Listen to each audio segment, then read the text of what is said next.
যে কাউকে দিয়ে নিজের কাজ করে নিতে চাও তাহলে ডার্ক সাইকোলজির এই দুইটা টেকনিক শিখে নাও। নাম্বার 1, বেশিরভাগ মানুষই না বলতে পছন্দ করে, আর এই না কি তুমি নিজের কাজের জন্য ইউজ করতে পারো।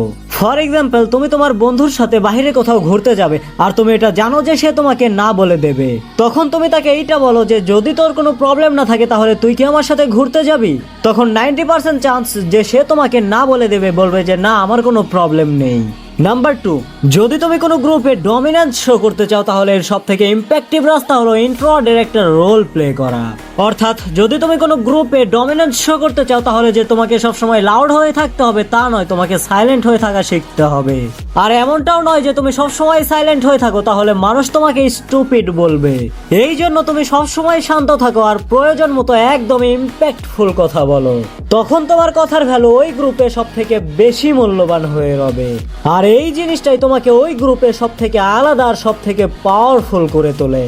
আর আমাদের আর দেখা নাও হতে পারে, এই জন্য যদি তুমি পাওয়ারফুল ডার্ক সাইকোলজি জানতে চাও তাহলে চ্যানেলকে সাবস্ক্রাইব করে নাও।